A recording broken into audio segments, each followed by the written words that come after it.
Focus Language Center ကနေပြန်ပြီးတော့ကြိုဆိုလိုက်ပါတယ်။ကဲဒီနေ့မှာတော့အရင်ဘက်ကတင်ထားတဲ့ nouns အခန်းရဲ့အဆက်ကိုသွားပြီးတော့ကြည့်ကြည့်မယ်။အဲ့တော့အရေးတစ်ခေါက်တုန်းကကျတော့ common nouns တွေ proper nouns တွေအကြောင်းကိုလေ့လာပြီးသွားပြီ။အခုတစ်ခေါက်မှာတော့ countable noun နဲ့ uncountable အကြောင်းရဲ့နောက်ဆုံးတစ်ခုဖြစ်တဲ့ collective noun အကြောင်းရဲ့ကိုလေ့လာကြည့်မယ်။အဲ့တော့ countable noun ဆိုတာဘာလဲအရင်ကြည့်ကြည့်ရအောင်။ countable ဆိုတာရဲ့အဓိပ္ပာယ်ဒီရေတွက်၍ရသောဆိုတဲ့အဓိပ္ပာယ်အဲ့တော့ရေတွက်၍ရတဲ့နံနေပေါ့ပြောမယ်ဆိုရင် spider rainbow tower car apple အဲ့တော့ကြည့်မယ် spider ဒီသူ့ကို spider ဆိုပင်ကူပေါ့နော်ပင်ကူတစ်ကောင်ပင်ကူနှစ်ကောင်စသဖြင့်ရေတွက်လို့ရတယ်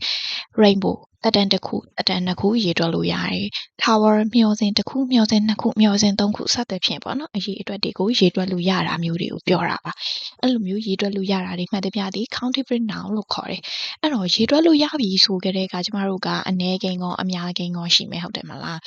တစ်ခုတည်းဆိုလို့ရှိရင်ဒါ singular number လို့ခေါ်တယ်နှစ်ခုကနေစပြီးတော့အများကိန်းတွေဆိုရင်ဒါ plural number လို့ခေါ်တယ်အဲ့တော့ရေတွက်လို့ရတဲ့ noun တွေမှတ်တပြကို singular အနေနဲ့ကော plural အနေနဲ့ကောသုံးလို့ရပါတယ် uncountable noun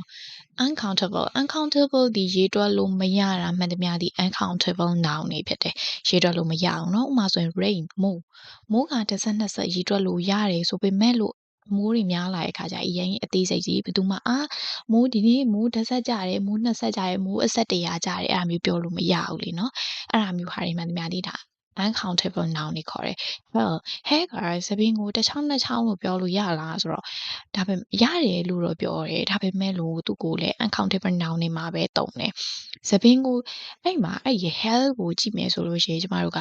my hell လို့ပြောတယ် my hell ငါရဲ့စပင်းအဲ့မှာငါရဲ့စပင်းဆိုတဲ့နေရာမှာဒီ hell မှာ s ထည့်ပြီးတော့သုံးပြီးလို့မရအောင် HAIR hell လို့ပဲသုံးပေးရတယ်တကယ်လို့စပင်းကိုတမြင်ဆွဲနှုတ်လိုက်တယ်ဒါငါရဲ့စပင်း my hell လို့ပြောမယ်အဲ့တမြင်လေးကိုလည်းပဲ HAIR hell နေနဲ့ပဲသုံးပေးရတယ်နောက်တစ်ခု floor ဂျုံမုံလီတမှုံနှစ်မှုံရေးတွက်လို့မရအောင်เนาะအဲဒါကြောင့်မလို့သူကိုလည်း uncountable noun ဖြစ်တဲ့ rice make အဲ့ဒါတွေကတော့သိပြီးသား uncountable noun တွေကြီးပဲအကုန်လုံးကအဲ့တော့ uncountable noun တွေကိုကြတော့အများကိန်းဒီနဲ့သုံးလို့မရဘူးအနည်းကိန်းအနေနဲ့ပဲသုံးကြမယ်ဟုတ်ပြီအဲ့တော့ countable noun ကနေ countable noun မှာရှိတဲ့ singular ကနေ plural ပြောင်းထားတဲ့တွေကိုပြထားတယ် boy boys carrot carrots cookie cookies elephant elephants daughter daughters အဲ့တော့စတာတွေက countable noun တွေဖြစ်တယ်အဲ့တော့ဒါကအနည်းကိန်းကနေအများကိန်းပြောင်းတာကိုပြထားတယ်အဲ့တော့အနည်းကိန်းကနေအများကိန်းပြောင်းတာက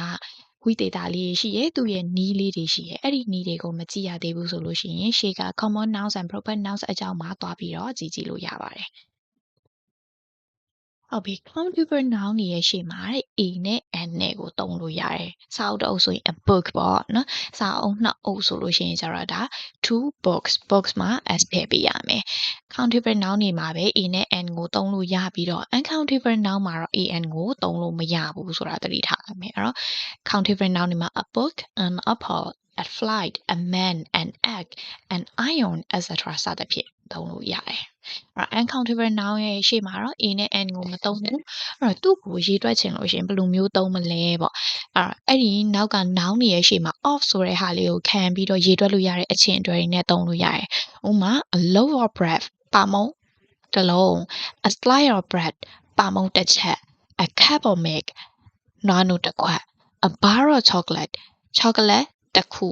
a plate of rice ခမင်းတစ်ပကံ a can of wine စီတစ်ပုံเนาะအဲ့ဒါမျိုးသုံးလို့ရတယ်collective noun အဲ့တော့နောက်ဆုံးတစ်ခုအနေနဲ့ကသိရမှာဒီပါလေဆိုတော့ collective noun တွေကဘယ်လို noun မျိုးတွေလဲ collective noun ဆိုတာဒီအစုပြနာမ်လို့ခေါ်တယ်အစုအပေါင်းအသင်းအဖွဲ့နဲ့နေတာမျိုးပေါ့ဥပမာဆိုလို့ရှိရင်လူအုပ်စုတစုတို့ပြီးလို့ရှိရင်ဒါဆိုရင်ဂီတတပ်ဖွဲ့တို့တေးဂီတတပ်ဖွဲ့တို့အဲ့ဒါမျိုးပန်းခိုင်းတစ်ခိုင်းတို့အဲ့ဒါမျိုးတွေပြောချင်တဲ့အခါမျိုးမှာဆိုရင်ဒါ collective noun collective noun နဲ့မှာလူဆိုလို့ရှိရင်လည်းလူတစုလို့ပြောပြီးဆိုရင်လူတစ်ယောက်ထပ်ပို့ပြီးတော့ပါတော့မှာအဲ့ဒါမျိုးကို collective noun လို့ခေါ်တယ်ဥပမာဆိုရင်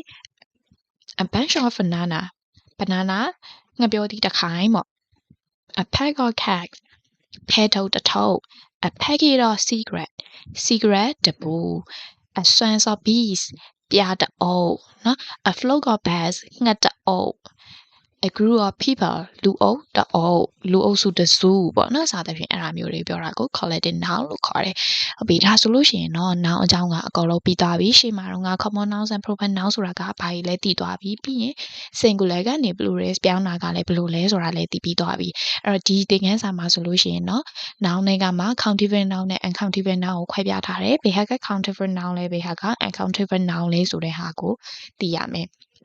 ပြီးရင်နောက်ဆုံးတစ်ခုအနေနဲ့ collective noun ကိုလည်းတည်ပြီးသွားပြီအဲ့တော့ဒါဆိုရင် noun အခန်းကိုတည်သွားလိမ့်မယ်လို့ယူဆရဲအဲ့တော့ဒီချင်တာရှိလို့ရှိရင် comment မှာမေးထားခဲ့လို့ရပါတယ်အဲ့တော့ focus ရဲ့ YouTube channel လေးကိုလည်း subscribe လုပ်ထားပြီးကြပါအောင်เนาะတကယ်လို့သင်တဲ့အကြောင်းတွေစုံစမ်းခြင်းနေဆိုလို့ရှိရင်เนาะ focus language ရဲ့ page messenger မှာလာပြီးတော့စုံစမ်းလို့ရတယ်เนาะ okay see you